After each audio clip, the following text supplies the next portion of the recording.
Good morning friends. Welcome to the video library Faculty of Education Karim city college. मैं Parveen Usmani Karim city college के faculty of education में पिछले 15 सालों से पढ़ा रही हूँ।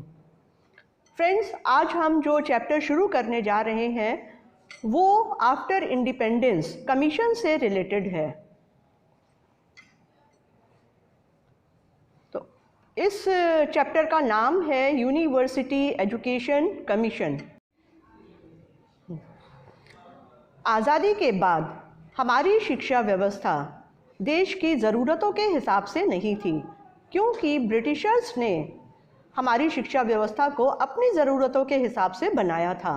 तो इसलिए ये बात बड़ी सबको महसूस हुई कि हमारी शिक्षा व्यवस्था में सुधार करना ज़रूरी है और सबसे पहले उच्च शिक्षा में या विश्वविद्यालय शिक्षा में सुधार की सबसे पहले आवश्यकता महसूस की गई, जिसके लिए यूनिवर्सिटी एजुकेशन कमीशन बनाया गया।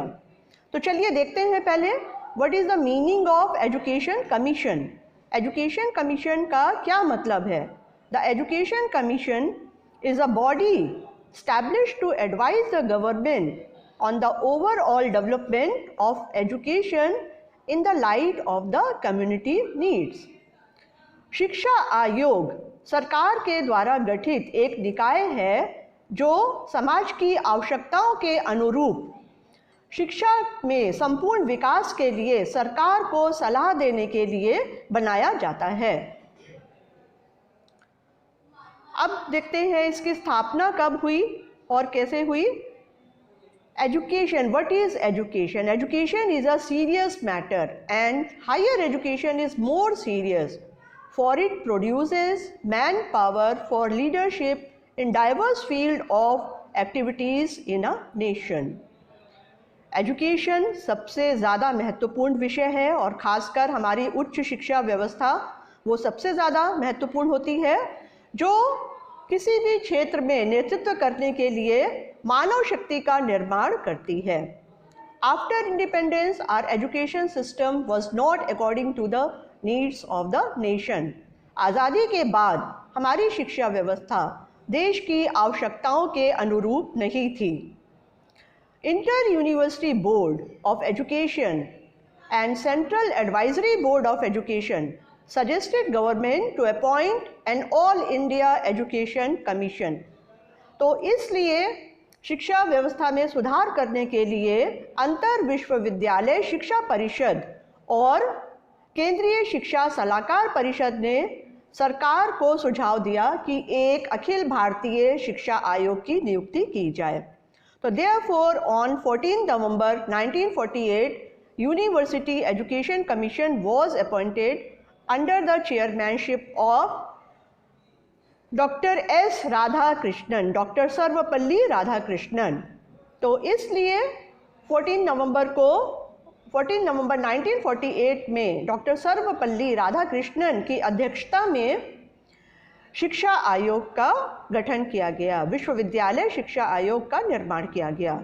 It submitted its report on 25 अगस्त 1949। इस आयोग ने अपनी रिपोर्ट 25 अगस्त 1949 को सरकार को सौंपी और इस आयोग में टोटल 10 सदस्य थे, जिसमें डॉक्टर जाकिर हुसैन, डॉक्टर ताराचंद और डॉक्टर ए लक्ष्मण स्वामी मोदालियर ये प्रमुख हस्तियां थी। अब आइए देखते हैं इसमें टर्म्स ऑफ रेफरेंस, यानी आयोग के कार्यक्षेत्र क्या क्या है। तो the commission was to make recommendation with respect to the aims and objectives of university education and research in India. आयोग का उद्देश्य भारतीय विश्वविद्यालय शिक्षा पर रिपोर्ट प्रस्तुत करना और उन सुधारों और विकासों के बारे में सलाह देना था जो देश की आवश्यकताओं के अनुरूप हो। तो इसमें हम देखते हैं सबसे पहला क्या इनका कार्यक्षेत्र था, किन बातों पर इनको काम करना था। It was considered necessary and desirable to change the organisation, control, functions and jurisdiction of university in India and their relation with government, central and provincial government. तो इसका काम था विश्वविद्यालय की व्यवस्था में सुधार करने के लिए सुझाव देना, विश्वविद्यालय का संगठन, व्यवस्था, नियंत्रण, अधिकार क्षेत्र में ज़रूरी परिवर्तन करना और साथ ही साथ सरकार का, विश्वविद्यालयों का केंद्रीय सरकार और राज्य सरकारों के साथ संबंध स्थापित करना। उसके अलावा है next point, the maintenance of highest standard of teaching and examination in the universities and colleges.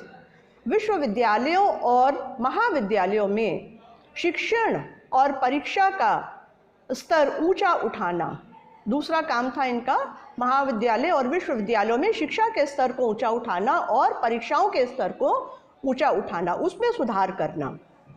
Next point है the duration of course, medium of instruction and curriculum of university education, यानी शिक्षा को पूरा करने के लिए कितना समय चाहिए, कितनी समय की ज़रूरत है, उसको देखना, और शिक्षा का माध्यम क्या होगा और यूनिवर्सिटी शिक्षा का पाठ्यक्रम क्या होगा।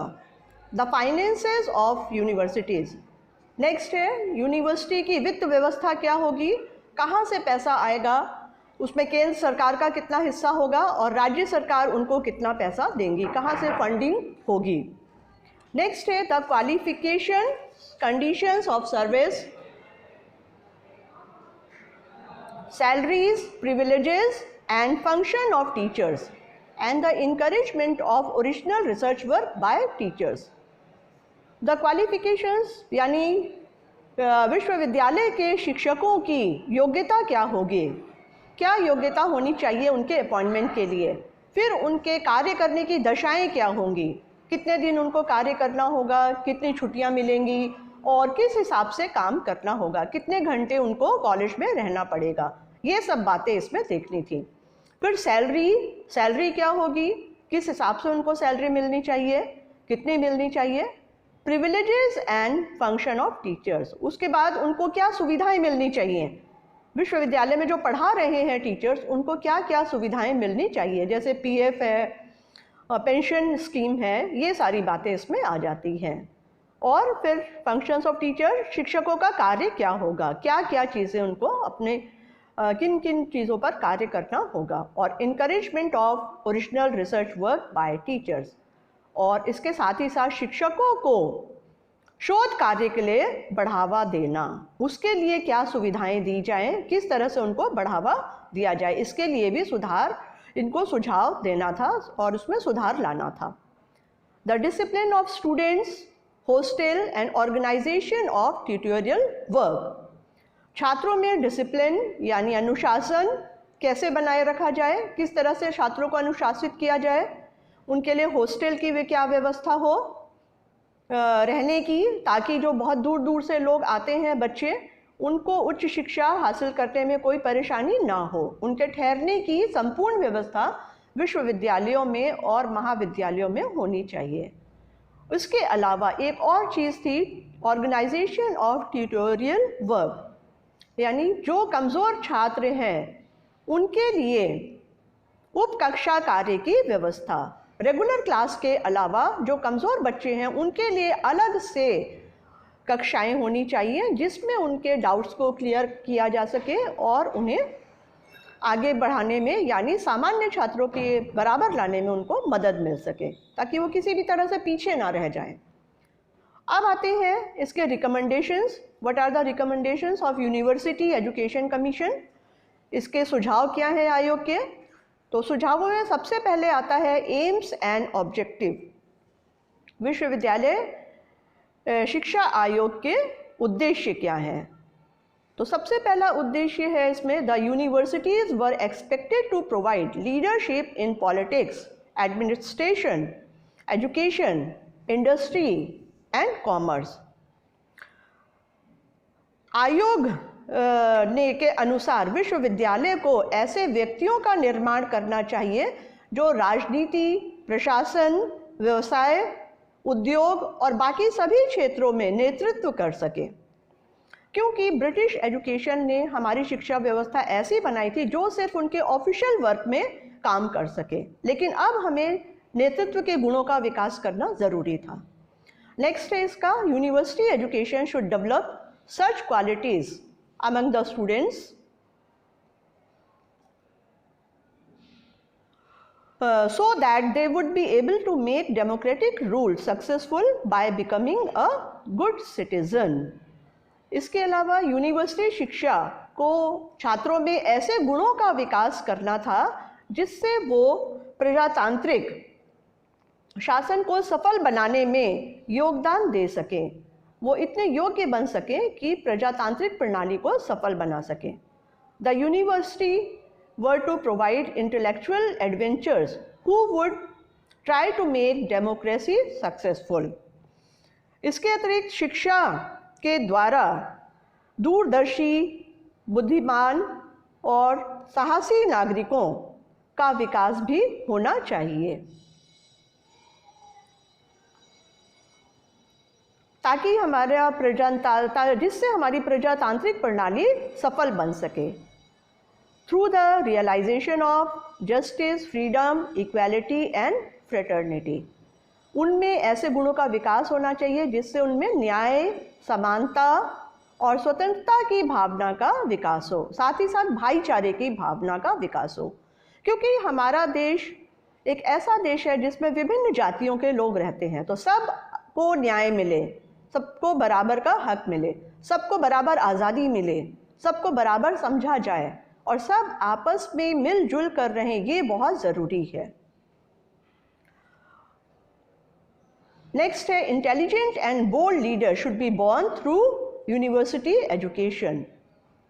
यूनिवर्सिटी शिक्षा का एक और उद्देश्य था कि इससे बुद्धिमान और साहसी लीडरों का विकास हो, बुद्धिमान और साहसी नेताओं का विकास हो, तभी वो देश को आगे बढ़ाने में सही निर्णय लेकर देश के लिए काम कर सकते हैं। नेक्स्ट है, the main function of the university was to bring about spiritual, mental and physical development of the students. इसके साथ ही साथ यूनिवर्सिटी शिक्षा का एक उद्देश्य ये भी है कि वो छात्रों का आध्यात्मिक और मानसिक विकास करे। आध्यात्मिक और मानसिक विकास के साथ ही साथ उनका शारीरिक विकास भी होना चाहिए। तो शिक्षा व्यवस्था हमारी ऐसी होनी चाहिए जिससे उनका सिर्फ मानसिक विकास ही ना हो बल्कि उनका आध्यात्मिक और शारीरिक विकास भी ज़रूरी है।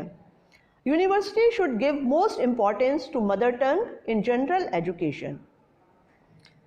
विश्वविद्यालयों को सामान्य शिक्षा में मातृभाषा को महत्वपूर्ण स्थान देना ज़रूरी है। अगर बच्चे अपनी मातृभाषा में शिक्षा हासिल करेंगे तो उनका डेवलपमेंट ज़्यादा अच्छे ढंग से हो सकेगा, क्योंकि ब्रिटिशर्स ने अंग्रेज़ी को बहुत ज़्यादा महत्व दिया था और अंग्रेज़ी ही उस समय में उच्च शिक्षा का माध्यम थी, जिससे जो बच्चे इंग्लिश मीडियम बैकग्राउंड के नहीं होते थे उनको बहुत ज़्यादा परेशानियों का सामना करना पड़ता था, वो अपने आप को एक्सप्रेस नहीं कर पाते थे। एजुकेशन, नेक्स्ट है इसका point, education was to discover innate qualities of a person and develop them through training. शिक्षा का एक उद्देश्य ये भी था कि वो उनकी अंतर्निहित क्षमताओं को पहचाने और प्रशिक्षण के द्वारा उनका सही ढंग से विकास करे।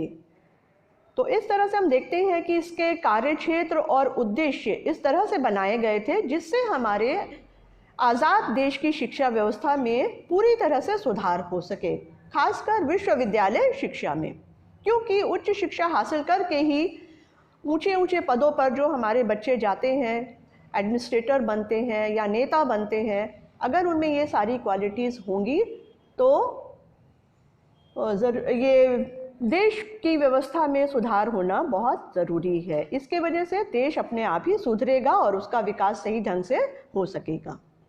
तो थैंक यू फ्रेंड्स, आज के क्लास में हम इतना ही करेंगे और ये अभी बाकी है इसके रिकमेंडेशन, जिसे हम नेक्स्ट क्लास में पूरा करेंगे।